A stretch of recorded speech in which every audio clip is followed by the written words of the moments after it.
Okay, John, can you see the screen? Rodney. Yeah, Yeah, I can see it. Yeah, he's not here either. Okay.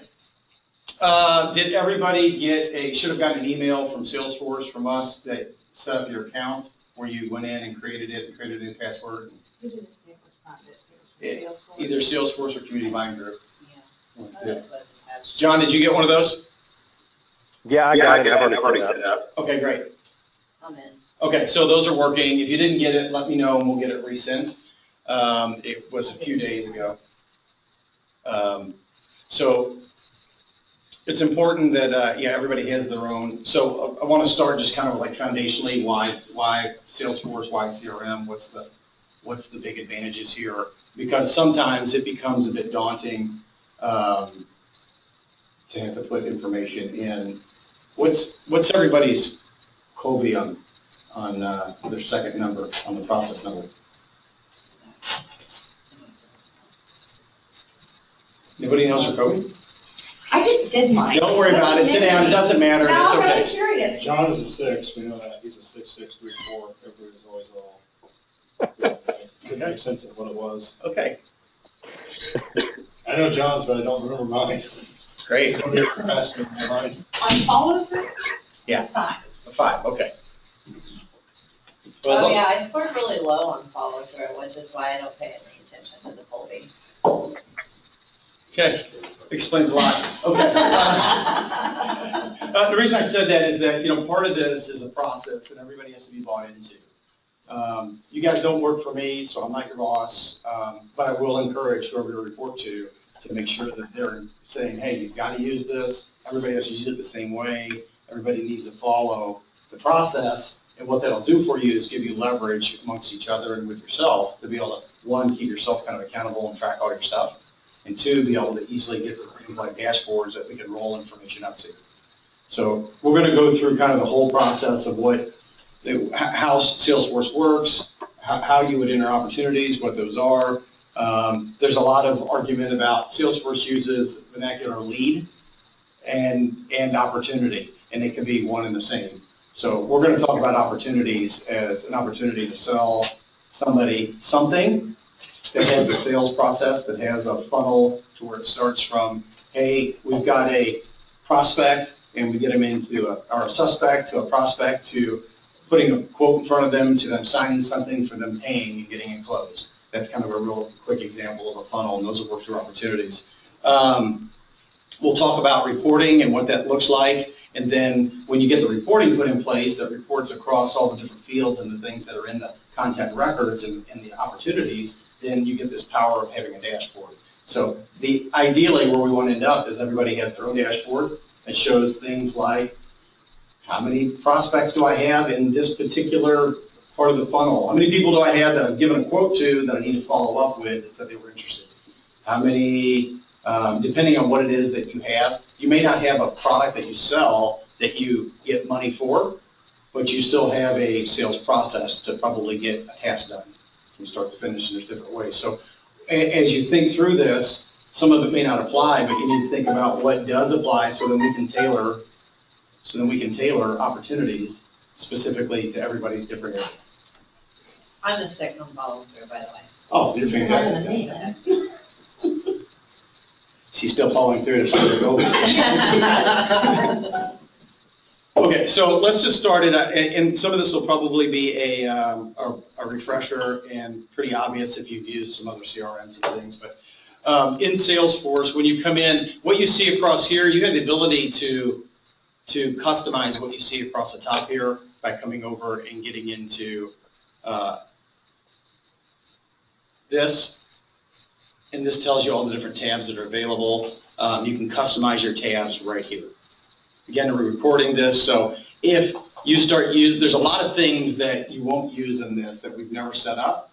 But I would say, hey, if you want to do some digging or you want to go see what it is, like for example, Chatter is kind of a chat feature that's built into the Salesforce platform that people can leave notes, talk about accounts, can go back and forth between each other, and also just a running tab of notes and conversations and just things that don't necessarily warrant going in and creating a formal note on the account. As far as, some of your setup and other things here, you can go into this, your name will appear here, and you come down here, and you may have some different settings. I'm set up as an admin, so there may be some things here that you see on mine that you don't have on yours. Campaigns is something that I think we'll probably get to at some point. Campaigns, you could replace that word with lists. Those are lists of people. Here's a list of everybody that wants to buy insurance. Here's a list of everybody that's a possible sponsor. Here's a list of everybody that went to a particular show. So if you dump everybody that went, you create a campaign and a new campaign called Think Realty Atlanta, you can dump everybody that was there into that campaign, and then you'll have a place in one singular place that you know everybody that was there that then you could market to, drip on, you could cross-reference. You would also see that Kurt was at Atlanta as a attendee on his account record, because you can see all the campaigns that somebody belongs to. I would recommend probably thinking about setting up campaigns for each event to start, to say everyone was there. Then you start to see who went to multiple events. What was that? What level they went to the event as. Yeah, so those opportunities is how we'll track when you sell something. And that'll make a lot of sense when we jump into that. So the hierarchy really is accounts, which is the same as company. So when we go to accounts, this is just all the companies. And you're going to see a lot of stuff that's in here because we've opened this up. This has CBG stuff in it for the last 5 years. So there's tens of thousands of records in here from different events and different things. And a lot of it, we didn't take the time to go back and say we're going to clean all this up as we open this up to Think Realty. We're not worried about it. There's not really anything to hide, but you can see everybody knows Triangle Real Estate Investor Association down in North Carolina. If we go and click on that, you'll see that in here, you'll see who the account owner is, and Jennifer works for CBG, customer service. So we have some rules that we create in certain ways and things about who owns what records. It doesn't necessarily who owns which opportunity for sale. So don't get caught up that somebody else's name is on the record and that you're not getting credit or it's not yours. The record belongs to the company and belongs to Salesforce. This just happens to be the person that created it. And when these things are auto-created, they get assigned to Jennifer. When we get the opportunities, you'll see that you'll put your name there, and that's how things will funnel back to you to see that. So Brad is actually the primary contact for Triangle RIA. There's things in here that may not be updated, for example, when their meetings are. They could have changed affiliate type. Some of this stuff is going to be total garbage to you guys that you won't care. But the power is that we can go into an account and look at the account history and see what's going on. So as we look at each one of these, the subject or the could be you could type anything that you wanted to type into this. It's pretty much free form. Where you focus on is type. I'm pointing at the screen, John. You can't see that. Focusing on type. This is the type of activity. This was an email that I look over here that Rhonda sent to Triangle RIA on April 19th. This was a phone call that Rhonda left a message. So we have different types of when we create activities or notes. Let me get that on here. We'll jump into activities here.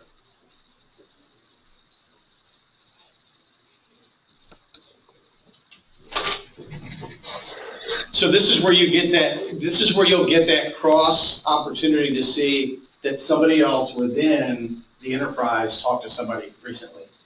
Well, wait a minute. I'm going to go look at the activity before I pick up the phone and see that Kurt just called Brad yesterday and talked to him.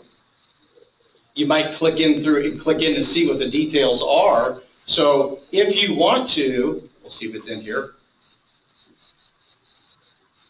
I don't know if Rhonda typed that in there, but there is an integration from Outlook and Salesforce that when you send an email and you have the integration set up, if their email is in Salesforce, it'll append an email right to that record. So now all of a sudden, Now you gotta be careful. that's not. I'm joking. Yeah. So you can get to that level of detail. So that was under activity history. Account history is really more about what's happened on the record and who's made changes to it.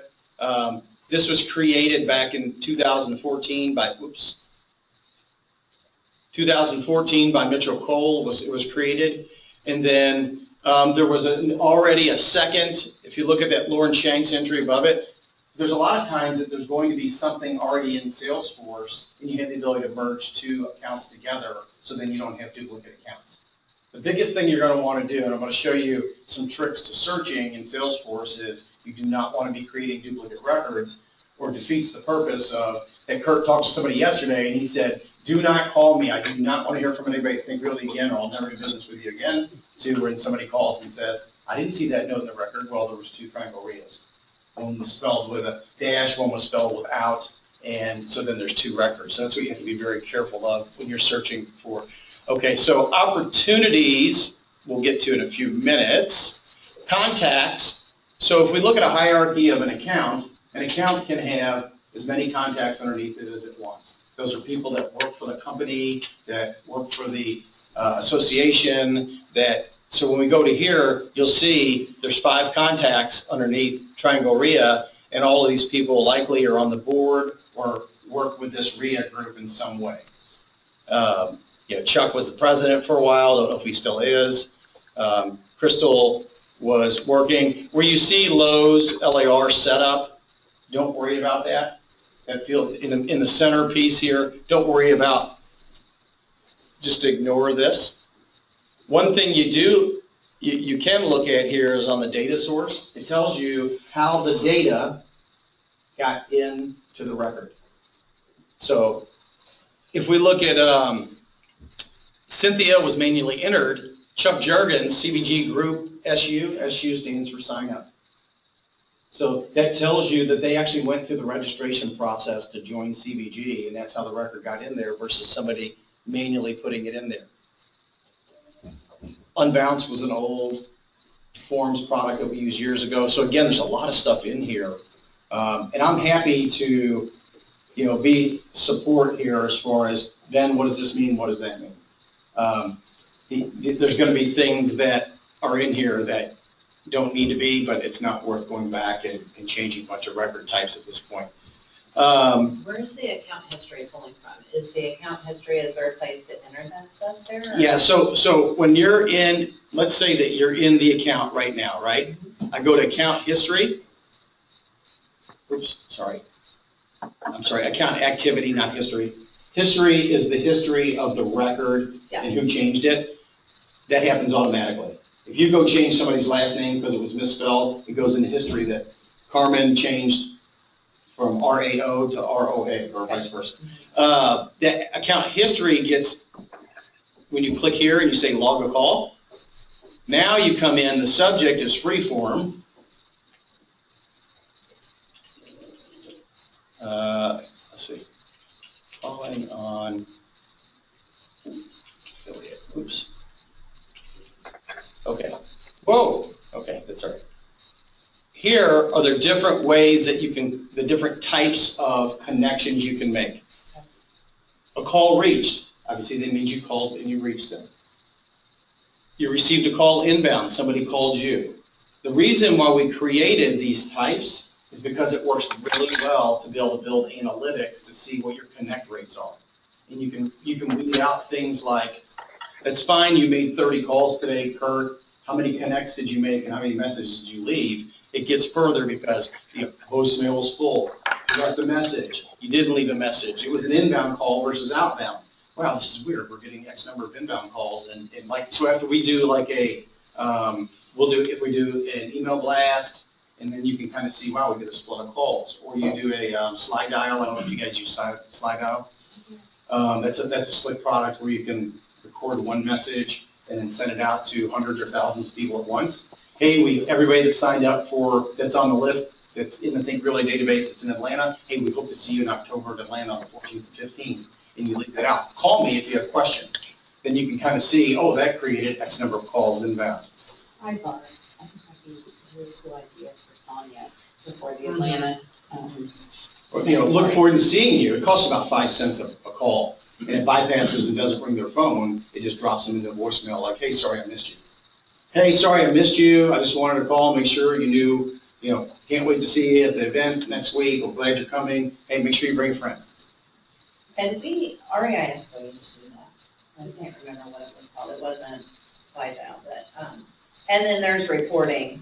Like, so if I want to go back and I want to look at everybody I call, maybe I've got a report that I've pulled that says this is who I want to get in contact with this week. I can go back and I can look at my activity for yesterday if I wanted Sure. to know then who I need to Yeah, follow. I'll show you some dashboards that we used or used to use a lot of at CVG that we don't. And there'll be some flavors of reports that we want to use depending on what you're doing. So I expected this just to kind of be drinking from a fire hose to get and then you guys go play around and think about your sales cycle. Then we'll circle back up in the next week to 10 days to individually to really make sure that the opportunities are built out, that doing things. I think creating a few opportunities in there as you're going, and then we go back and kind of review them. Okay. Did you set them up right? Hey, you forgot to do this. Hey, you're going to want to do this because of this. Those kinds of things. Touching on what you said about like not adding duplicate accounts. Yes. So let's say for the sales guys Mhm. or for whoever it may be, like when we're ready to dump a lot of accounts in here, Yes. who would we go through to do that to So, ensure we're not? are you talking about duplicating? importing? Yeah. So in an importing situation, we would take that list and we can cross-reference it against what's in Salesforce and see duplicates. And then we have a deduplicating software. I just don't know if the licensing is still up to date or not.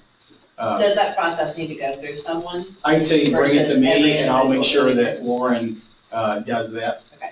He's still doing part-time stuff for us at night and on weekends. So he's still importing the spending coming from like Sherwin-Williams and things like that. So, Is there, sorry. yeah, sorry, go ahead. So, since this could be used for 3 different types of contacts, the affiliates, sponsors, and then members, is there a way to designate that? Yes. Okay. There is. Good segue. So when we go to create a new account, you're going to click New, and this is going to be, these are the different types of account records. So the reason we do this is one, so you know what it is, but also we can create an account type that there's only certain fields on. So you don't have to see the 300 fields that are on this particular record, and because you only use 20 of them. So if we go in here and we look at, this is, you know what I don't see is, I'm not sure if he created a new, probably we'll default to partners and suppliers for that, and then this will be the RIA groups, and this will be individual members. If we go to partners and suppliers and click continue, we make a note on that. So we would need a designation between CBG members and these members, right? Yes, and let me look, because I think we already took care of that. Okay. Let me see account type.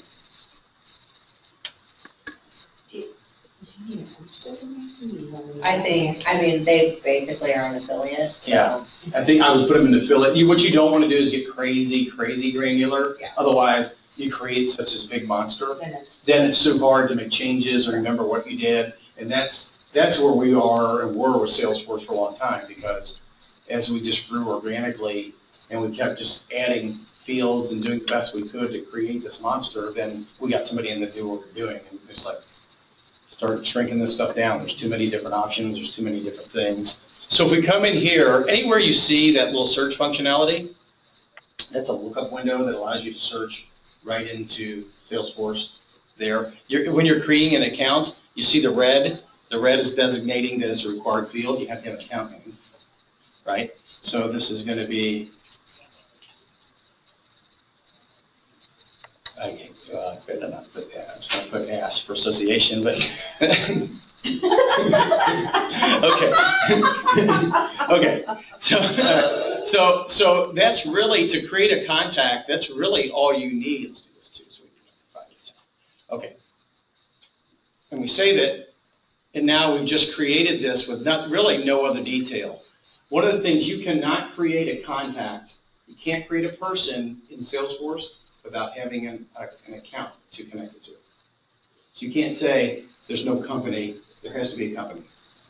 Worst case scenario, if there's no company, you'll have to use their name as their company. John, did you say something? No, I didn't. Sorry, Sorry, I I was trying to breathe. No breathing allowed. Yeah, No. cut that out. Try to look later.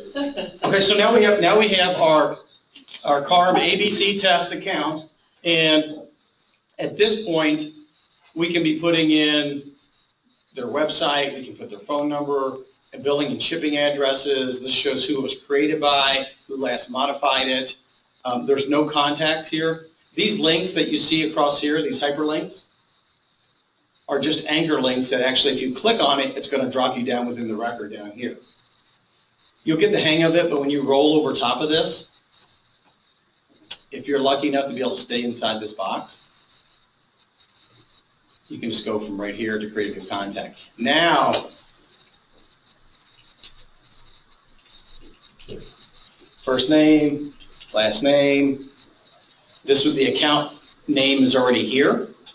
This is where you can get into your title, phone number, mobile, email, the things that, again, there's a lot of things here you're not going to use yet, or not going to use at all, that we'll get in and figure out how to kind of clean that up. We track number of properties, number of rentals, that kind of information for the individuals. At this point, I would say stick to the basics: phone number, email, address. I thought I saw on one of the records, one of the affiliate records, maybe there was an affiliate link field somewhere. What's it? Tell me what an affiliate link field is. I thought when you were looking at just like whatever, there was some screen on there that had your list of some contacts. Yes. And then one of the headers was affiliate link, I thought. I'll go back and look. I'm not. What's the question? Where do I put it? What is an affiliate link? It's the link that's specific to an affiliate or where they're sending their members? Yeah. Okay, got it. Actually, that would probably be on the account record. So Okay. let's save this, so we've at least got that set up. Okay, error message. What's the matter with my data?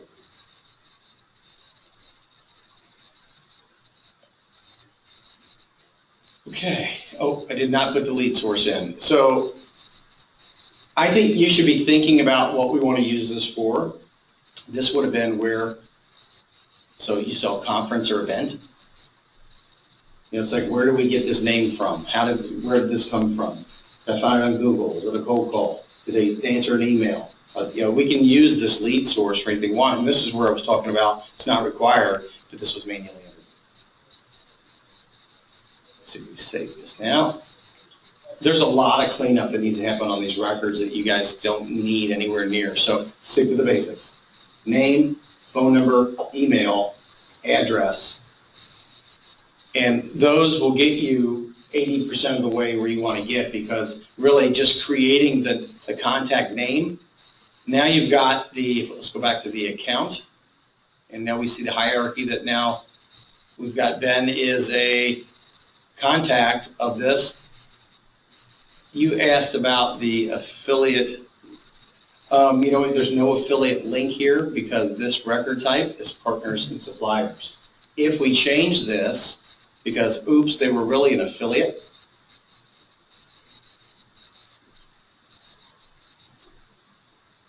Now we have a whole different set of data that we're collecting, including what their landing page is. Yeah, so we can change the vernacular from groups and associations to affiliates and associations, or you just know that that's where it is. And then there's just like a notes field or something in here too. A what field? Is there just a notes field or something? Yeah, so anywhere, yeah, let's save this and get out of here. So now we've created this, okay? So primary contact.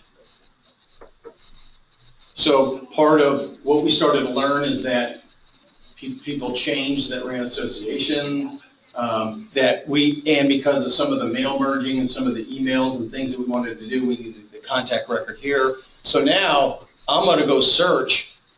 And this is kind of we'll talk a little bit about searching. Does everybody know what wildcarding is? I'm searching when you use an asterisk. So you can use an asterisk in Salesforce. Wildcarding is just when you know part of what you're looking for. I would say use the shortest, most unique part of a name of a person or So if somebody's got a name and part of their name has X, Y, L as part of it, I would just double wildcard it and I'll show you what that means to find it versus trying to type their name because you don't know if they said John, Jonathan, you don't know if it's Bob or Robert.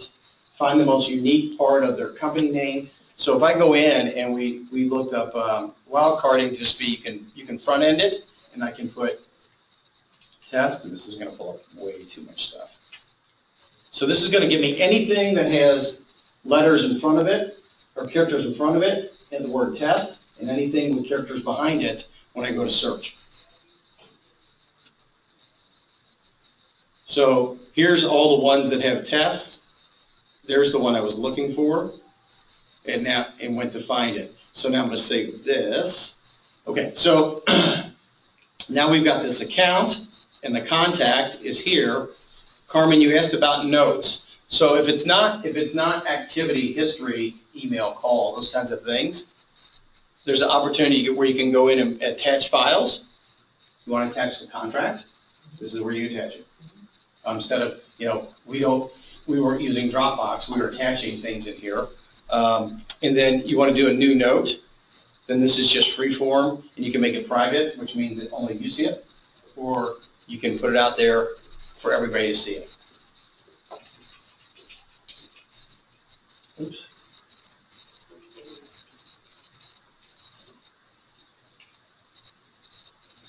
Oh, well.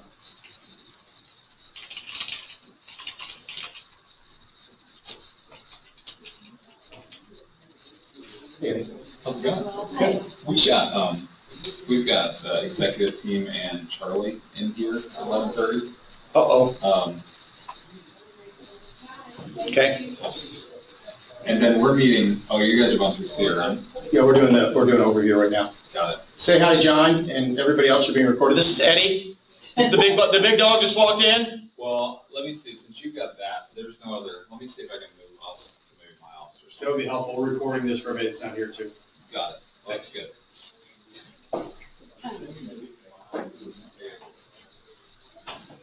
Okay. So we're talking about where you can put notes in. Now you go back and you can see the note. You can click on it there. It shows up under the record. So I use notes for things like, I even use Salesforce to keep all my hotel stuff, like my hotel rewards numbers and all those things, because I know I can always get to it. It may not be my phone. It may not be there. Mark it private. Nobody else sees it. It's not a big deal. But the other thing that's nice about it is if you type it in the title, then you can just come here, click, hold, drag, and copy it, so then you can just paste it right into your browser when you go to log in. So there's some different ways that you can use this for some efficiencies. If there were a campaign that was called Think Realty Atlanta, and this person was part of it, you would see all the campaigns this person's part of. You could also add them to a campaign. Oh, this person is on our hit list that we want to make sure they're getting emails or invited to Think Realty Baltimore because they're in the Baltimore, D.C. metro. I could go in and I could say new campaign. I could add them to that existing campaign. So now whenever our people are doing emails out to everybody that's going to be there, they're getting it. I wouldn't payment transactions. I wouldn't worry about that right now, but actually we were tracking all the transactions that we were taking for the RIA groups in there when they paid. We tracked that the revenue share checks went out. Those were all things that we were doing in here, which I think we can get there, but I think right now, let's just keep it really super simple and focus on, so we've talked about accounts, we've talked about contacts, and there could be 100 contacts under a particular account. We'll go back and look at some different strategies on searching in a few minutes, but right now, let's look at opportunities. So let's see, let's go to opportunities. So we can create a new opportunity. Okay, I just got off the phone with somebody and I came in and I logged a call here, and it was, the type was a call reached.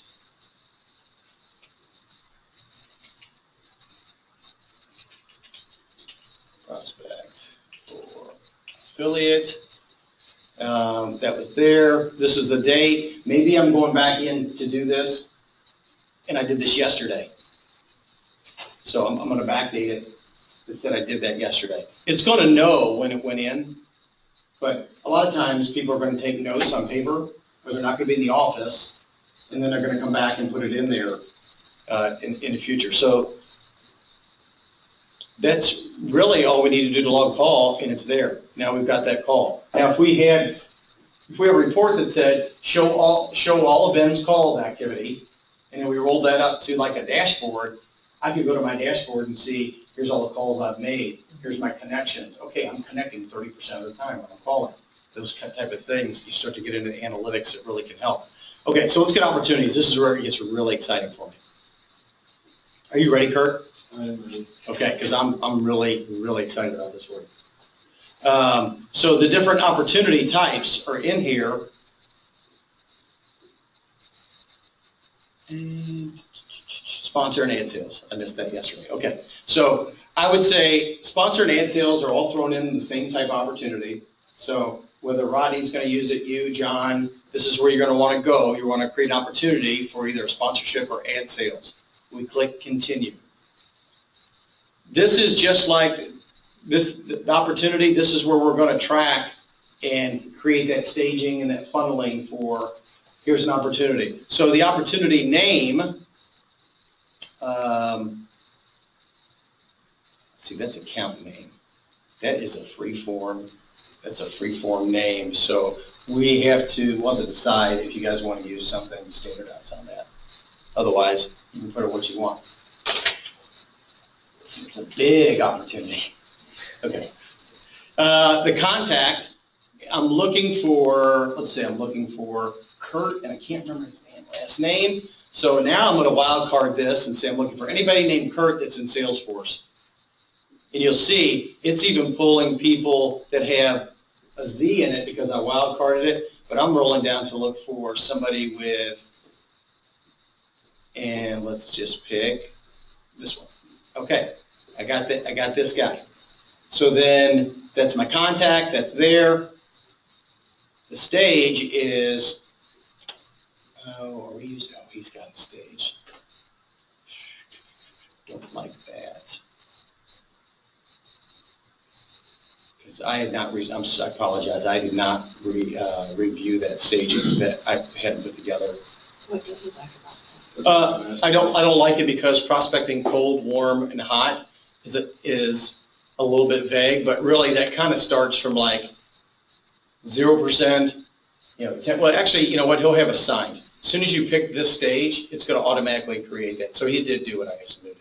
This is probably 10. Yeah, okay. And then hot would be 40%. So you talk to somebody at a show, think realty, I definitely want to be at your next one. Follow up with me. Let's talk about the prospect. I think you get that into prospecting hot.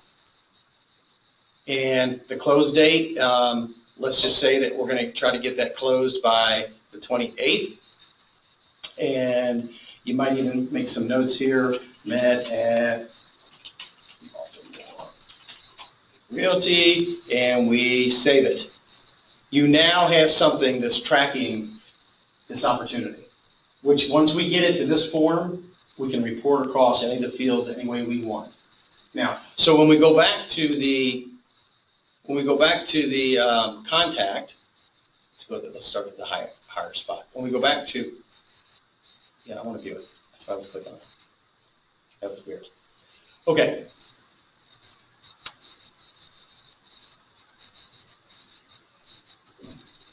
Actually, that account name switched when I did that, I think. Let me go back and look at that real quick. Oh no, this is the opportunity. All right, let me get back one more. History.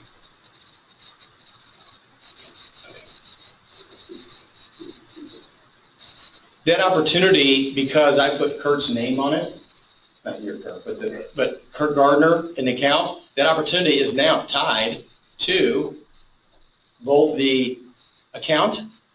So if I go up to the account level, oh, you know what? It didn't roll up. I apologize. Actually, if you don't do it at the account level, the opportunity doesn't roll up from the contact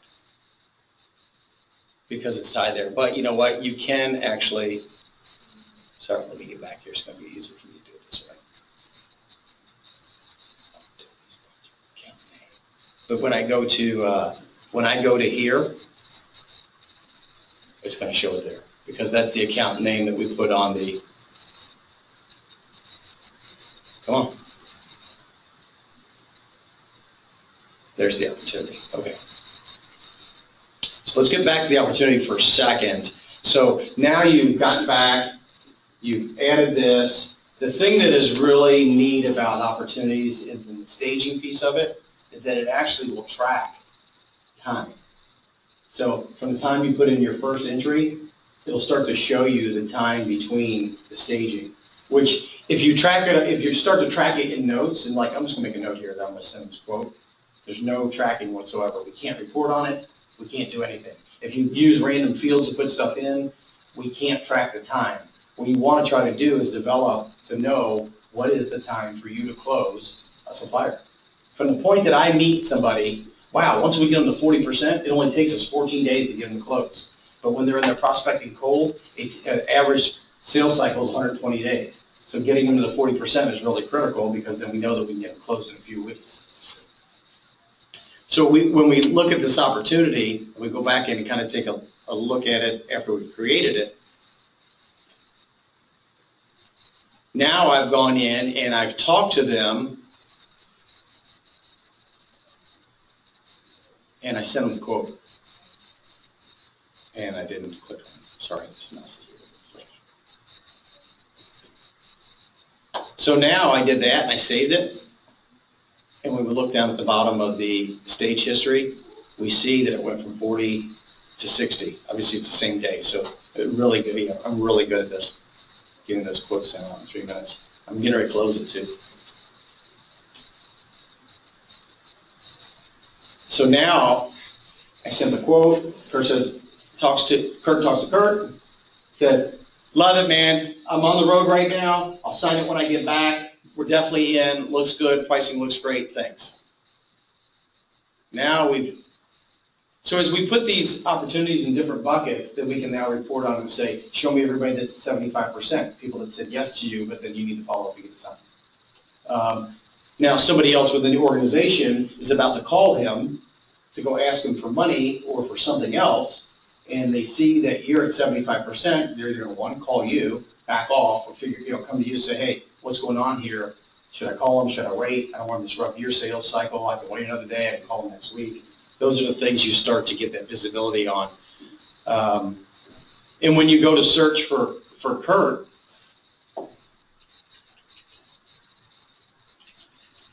is it Gardner?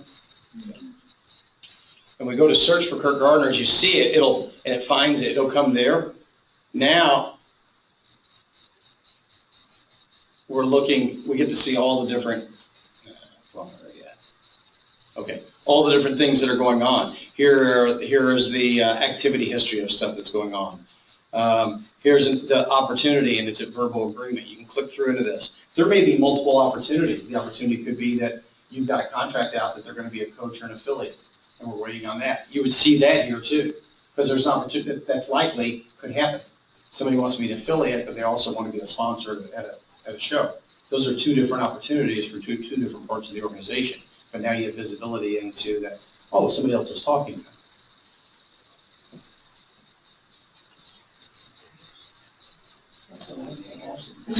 Say that again? I feel like Craig should have come to this, but I'm happy. Craig. Johnson. Oh. And why? What did he? Well, I feel like just visibility, because I think he's always asking for percentage of likelihood and that sort of thing. So again, this is just a really rough overview. You guys get in and start tinkering with it. Don't create 1,000 test accounts. We're recording this. I'll get this up to YouTube in the next day or so then you guys can go back and look through this again. They kind of say, oh, what were we talking about with the opportunities? Where did I go to do that? And you can quickly scroll through that. Okay, so let's see. That's account contacts, opportunities. So what I would like to do is eventually get somebody internally here to be able to start doing some basic stuff, like creating the reports are really easy to create. I mean, it's just ad hoc reporting where you go in. So the reports can report on different, Salesforce calls all these different things objects. Yeah, objects. So the account object, the contact objects, the opportunities are objects. All these are different objects. You can there's a lot of reporting that we've done for years on different stuff. Let me go and show you. I'll show you a top down from dashboards, because we use dashboards for everything. That dashboard is that really start at a really high view, and then you can be able to click through that. Let's get the dashboard just a little more. Let's go CBG overview. Okay, so that was refreshed. So this dashboard is refreshing at 2 a.m. every night.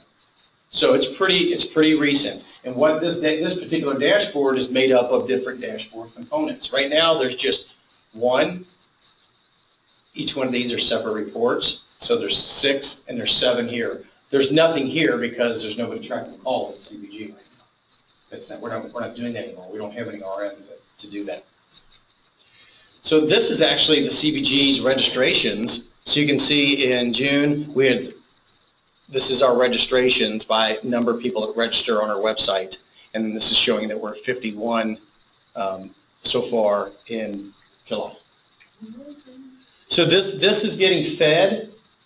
Behind that is reportings. So John, behind each one of these components is a report, and I'll show you kind of so this is year-to-date registrations for CBG. This is all registrations. We can do anything we want with these numbers. These are just reports that we ask it to do. So right now, when you click through, this is actually going to the report that is being run in the background that's just feeding all the registrations. This is a report we built, and it's just totaling up in the record count, and there's the 2456 total number of people that have registered with CBG year to date, and this is just by month. That's a report that we went and built because we want to see it. But let's look at a report that is a little bit more, I'll say, closer to home. Let's look at this business development report. So, this is, I should have done that. Oh, don't do it. Don't do. So when I click that, see all those spinning dials? It's running all those reports in the background to refresh it with new information. But this would have been a lot more powerful to look at it with stuff from November, because there's a lot of content.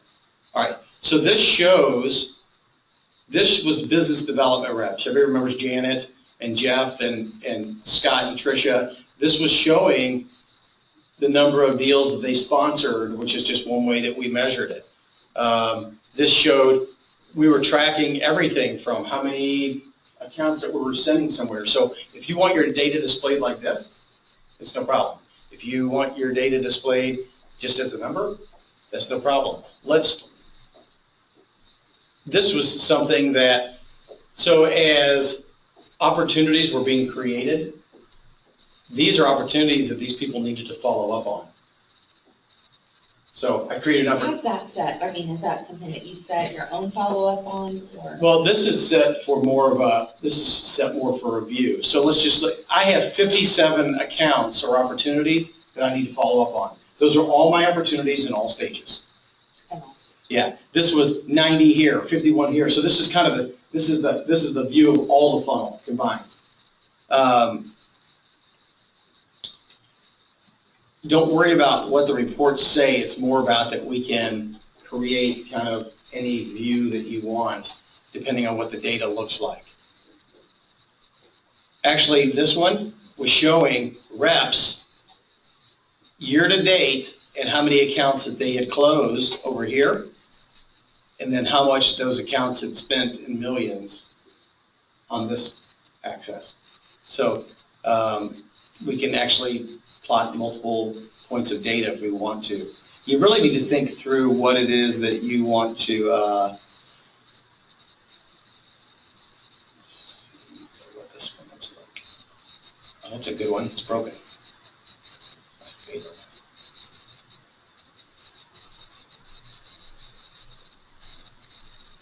I think we just looked at this once. I swear it was on this account, and it's not be there. this weekly calls for everybody that's in that queue. So we create this report to say, add this user, and this user.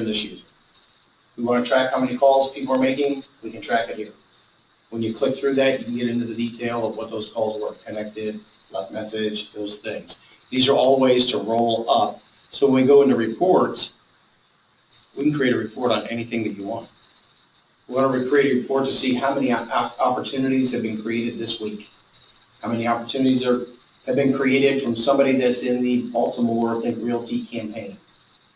You had to think about how you want to manage. We never managed tasks and follow-up out of Salesforce because it just got too big.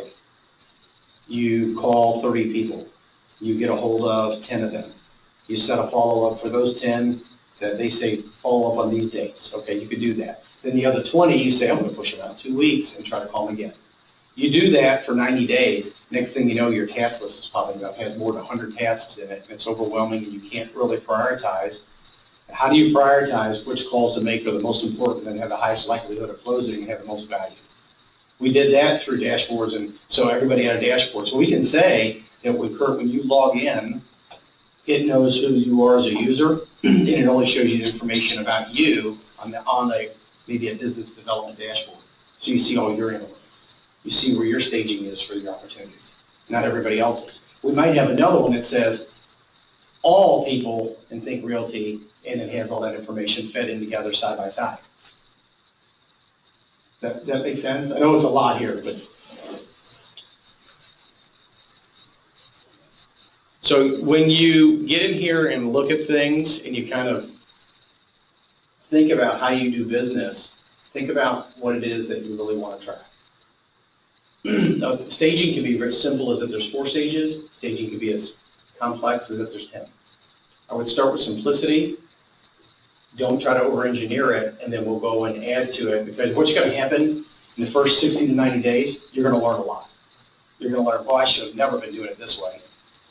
That's not the way that I can be the most productive, and I should be doing it that way. So don't over-engineer. Keep it simple. Names, phone numbers, emails, addresses. Create an opportunity, create a stage, and then we'll start having some data that we can start rolling up into some reports and say, well, I really don't want to see it that way, or I'm totally missing out on certain data. Let me go look at an opportunity. I don't think Lauren did it yet, but what he was going to do for you guys on the opportunity piece was create, let's see if it's here. So right now, this is a free-form field that we can just put an amount in. What we quoted them or what we want to close. Let's save that. And, okay, we'll see. Products, he was going to build a product catalog for you guys for the different products you have. You have a really simple product. Our product was really complex. Our product was not around somebody buying something. It was about their spending. It was always historical for us versus you're up front. So if we click, oh boy, he did. Okay, so let's go with an Expo sponsorship. Save it. Now you have everything that you can sell in your product. So we want to, they're going to do a half-page ad. They want to do a gold sponsorship. And they're going to do a bag insert. And we are going to somewhere select. You can get it into your quantities. You can do, this is where you get some notes in there, but if you do this, and you can also come in and discount it. I don't know if this is percentage, but let's do this. Let's do $100 here. So $1,000 here. Oops. Actually, this is going to go 50. 400 here. So when we save that,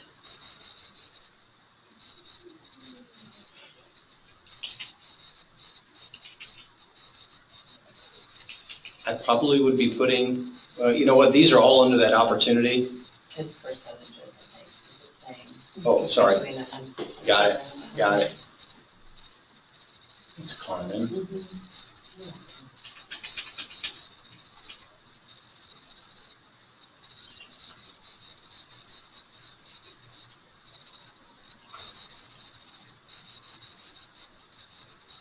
Okay. So now the power you have is that you really have the details of what was there, the line description, you can do the date, which could be the event, whatever that is, and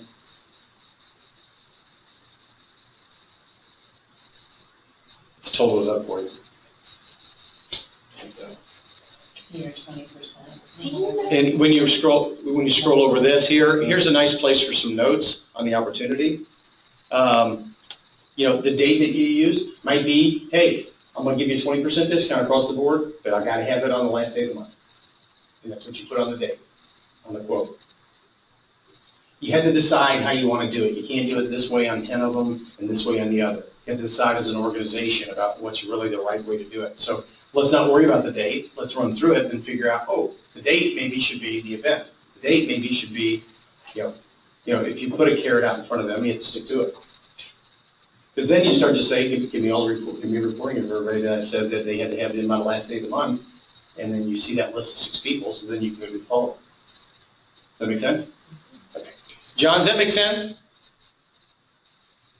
Yeah, that makes sense. Do you know, by chance, this may be a different conversation, but within the account overview, it shows how many times or when they were touched with the email direct from Pardot? Yes. Is that, do you know if it's already underway for that target to be integrated into that, or? I think we'll probably get there. Okay, We're done with Pardot in August, yes, and we'll move to the exact target. We had the Pardot connection, and okay. that was one of the powers that you got to see. Okay, Yeah. they got the marketing message on this. They got the And marketing the message action on that. Right. Let's look at one other thing here. Nope, that was actually a different type of.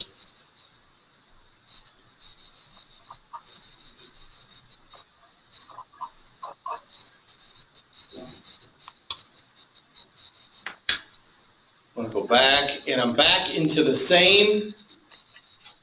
We have this opportunity that we just had, which we added. We see the 10,560 there, but now I got a new opportunity. And the opportunity is sponsor ad sales, continue, and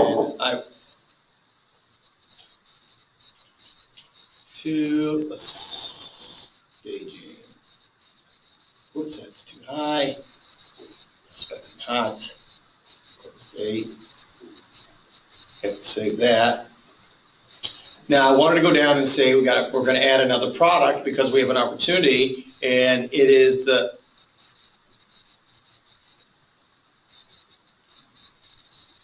It's the same though. Why did I think that there was 2 price books? Was the 15,000 on the other one as well? Yeah, I don't remember either. Okay, but let's just say that this is additional expo ticket. I actually thought that I thought you guys had 2 different books, and one was for, okay, and they want 50 of them, want 50 tickets, and we're going to give them a discount of 50% off because they're buying 50. Date there.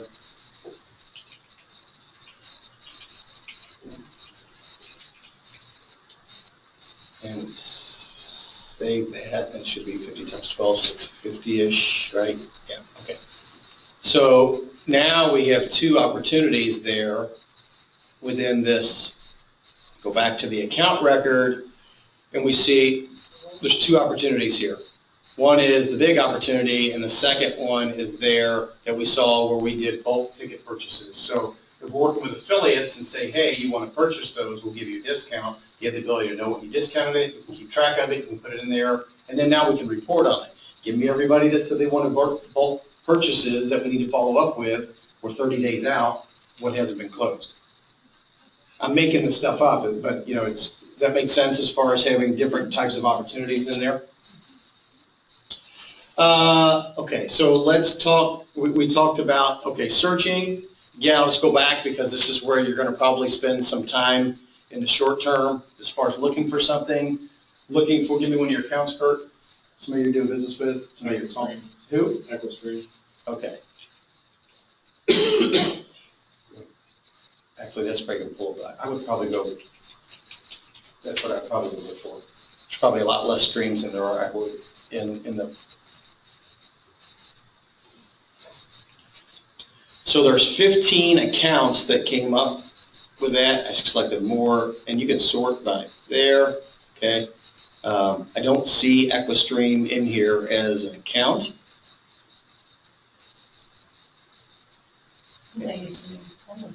Kingdom First Holdings.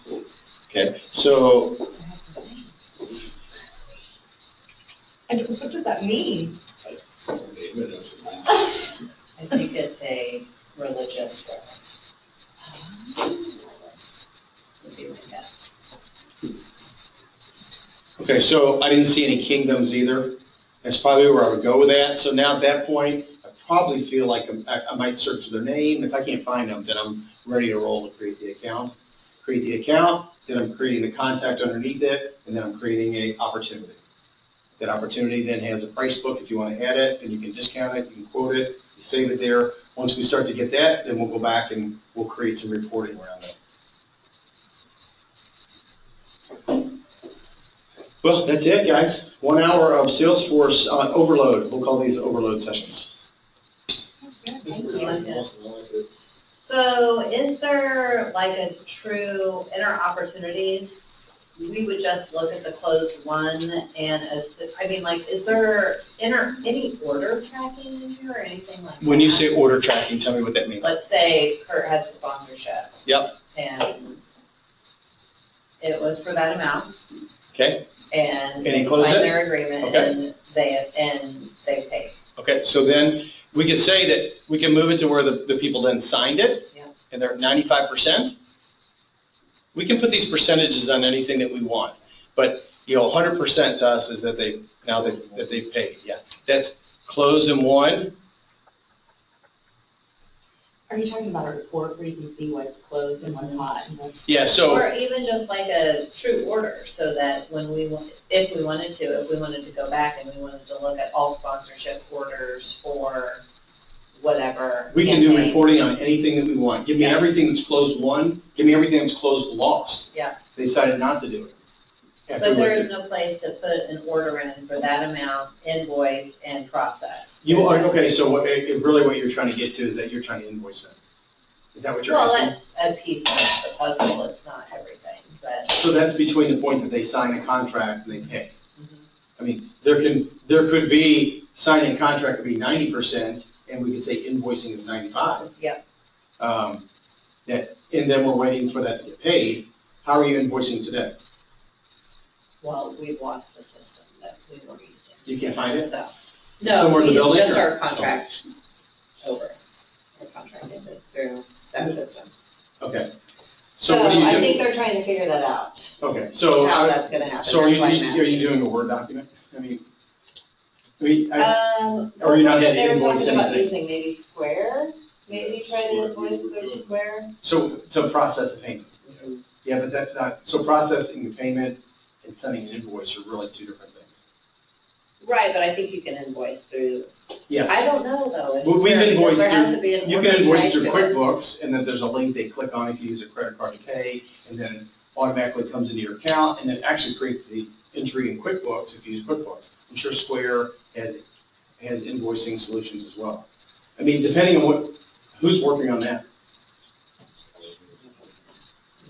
It's gonna eventually, will be her, have to figure that out, but. So there could be integration, there could be that you say it's invoiced here, and we kick an email automatically to somebody else that's a Salesforce user, or maybe it's back to you, that's saying it needs to be invoiced, and it pulls all the data from the order, and it comes to you, and then you forward it to somebody that's gonna go do the invoice, if you're not doing it yourself. So a lot of things we can do within Salesforce is we can create rules for workflows to do certain things. If something happens in a particular field, like it goes to signed contract, it maybe could kick off another task.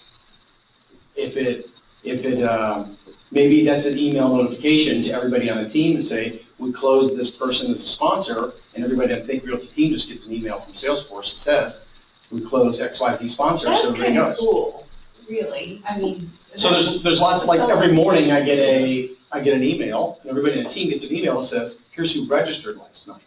Last night, we had a good registration. We had like 23 people register on CVG last night. And it shows their name and which group they're part of and how many properties and just kind of what they felt they could spend. And everybody that's part of CVG gets that copy. We can create distribution lists. We can create automation. We can do those. We don't want to go create, again, we don't want to create something really complex without understanding what the real process is. But things like, I think it's great that when you do something that's closed won, and that everybody that's on the Think Realty team gets an email that says, this is closing one. But they need to be, if they're going to be on the distro list, they have to be a Salesforce user. Oh.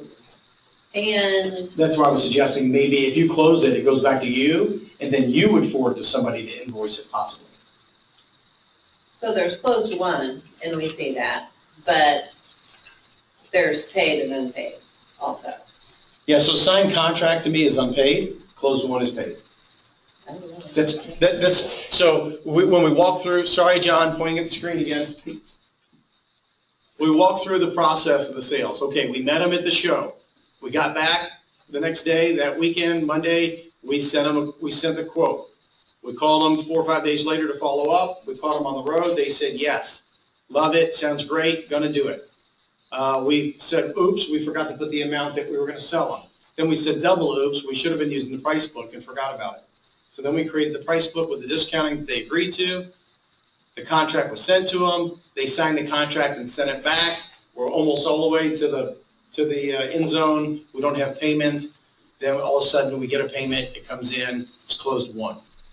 If they closed one, we could say, email everybody that they're going to be there. You might decide that on a signed contract you're going to let everybody know. That lets other people know that you happen to talk to them. I mean, what if they're calling in for something else? Now they know, oh, I am glad you're going to be at the conference. That's great. Do you want to do the bag inserts? Do you want to buy any extra tickets? That's maybe a follow-on, how do we close the deal? We follow it up by saying, once they're closed in one, it gets handed to somebody else that says, hey, I'm just following up, glad you're going to be there, and just want to call and see how many tickets you want to buy. You're going to get them at 50% off, and you can give them out to friends, family, whoever. How many tickets do you want to buy? Only $12.50 each. 10, 100.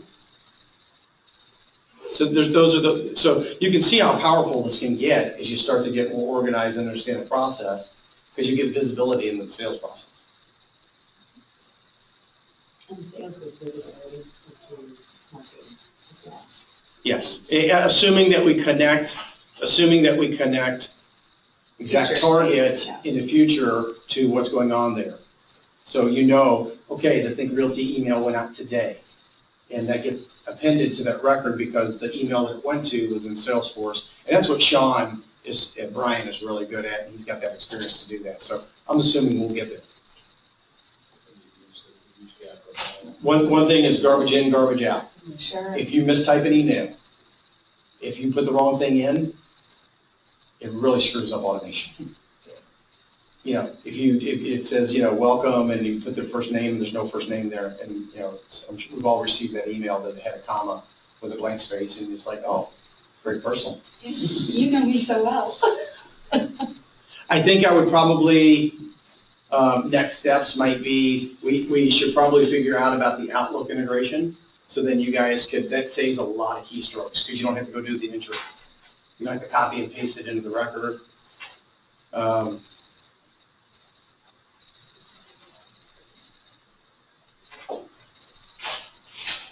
All right, get in there. You can't break it. Try not to. I need the camera. No. Will you send me an Hey, email? Yes, sir. I guess my main question was, are we free to just go ahead and start entering out of our own in here? Yes. There is no charge. You're free. But search first to make sure Yeah. you're not duplicating. Yeah, it's very likely if it's a RIA group, they're probably in there based on what we've been doing. You're going to find some people, because we've been to a lot of equity trust events, we've been to Think Realty events, we've imported lists. That's the other thing. If we get a big list, we can import the whole list and drop it in there from everybody that was at Think Realty. I don't know what they're doing with it over there, so. Don't we have, like, I mean, between John and Kurt, I mean, don't we have a significant list of accounts that we're going to want to import? Maybe we just need to import versus manually adding each individual one. The only thing that I would say is right now, the answer to that is yes. Importing it is best, but right now, as you're starting to learn the system, put the time in to go ahead and go put in 10 or 20 accounts, John. Go put in 3 accounts and then send me the 3 accounts in an email, and I'll jump in and look at it to make sure that they're in there in a relatively organized way and that we didn't miss something, so you don't go put in 50 accounts and change it. Okay, yeah, because we've been using Infusionsoft, and for the most part, it hasn't been used that much in the last 12 to 18 months. And I think a lot of that stuff is outdated. Now, we could potentially import that stuff, but there's going to be a lot of garbage records that are in there. Well, and I would say I would work on your current pipeline and getting your current pipeline in there. That was my thought. It's like I'm working on Baltimore or working on Atlanta, working on Raleigh, and I was going to kind of use them as guinea pigs. Yeah, I think that's let me make a note too that, because I think that probably the answer is yes, go do it. Do a couple of them, John, and send me an email, and I'll go take a quick look at them to make sure that we know. Okay. Try to use the price book. Try to go ahead and put in what you're quoting, even if it's not perfect. We can always change it. But go okay. Now, is this something that we need to potentially, like, so we just came off of Baltimore, and everything is still fresh as what we sold, how much we sold it for. Is there any benefit of going and creating a record for Baltimore, putting Baltimore that it's already closed to the amount, just so we could keep a record for the next event when it rolls around? Well, I think anytime that you, now, so that's one of those ones that if you had it in a spreadsheet, it would be nice to import. But so okay. it would be great to put Baltimore in there, and who were the sponsors. So if you think of an Excel spreadsheet just as columns, right? First name, last name, event, phone number, email, address, city, state, zip, sponsor package, what they bought. We can take that as CSV file and bring it right into Salesforce. The problem is that those accounts probably or may not exist. But let me talk to, why don't you track down John, like be the champion to try to see if you can get that information in that kind of a format. Okay. Let me go run back and figure out about how we do that from a, we don't want to do a bunch of deduplication. We want to make sure that I'll figure out the process of how we add those. Okay, yeah, I can do that. Pauline can get all of that out of Eventbrite, John. Eventbrite, you're managing the sponsors through Eventbrite? So they were buying them, the sponsorship levels on Eventbrite? Or no, it's all contracted and the order is added through Eventbrite for tracking. And then it was also being, payment was being tracked through Event.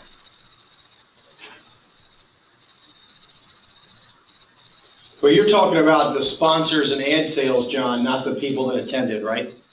Correct. But wouldn't we want that as well under a campaign? They can be attached to it. You could, but I'll bet that marketing is actually pinging those people and have them added to their marketing software, which was at the top of the funnel, getting them to register, create a profile on Think Realty. Eventually, we'll get Think Realty connected to Salesforce. Eventually what will happen is that CBG's brand will go away completely. It'll be gone. And it'll be Think Realty Benefits. And that'll just be part of a more clear value proposition that we're giving to anybody that's looking at Think Realty events, benefits, become a member. Eventually Salesforce will be behind Think Realty as a brand the way that it is behind CBG. CBG, when somebody registers on our website, it's tied through an API to add it, create the account, the contact, how they registered, and the questions they answered during the registration process get added to the contact. If we want to break out another product catalog in that drop down, is that something we can do? We can do anything you want. We can modify account record types. We can create different types of opportunities. We can, so if we want an opportunity that's just ad sales and just an opportunity that's this and an opportunity that's that, those can be 3 different opportunities.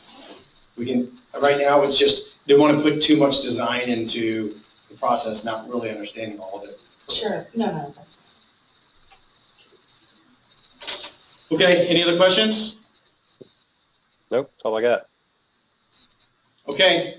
Have at it, John. Let me know what you add. I'll be glad to go back and take a look at it. Okay, I'll do it. I appreciate it. Yep, no problem. See you. Thanks, Ben. Thanks.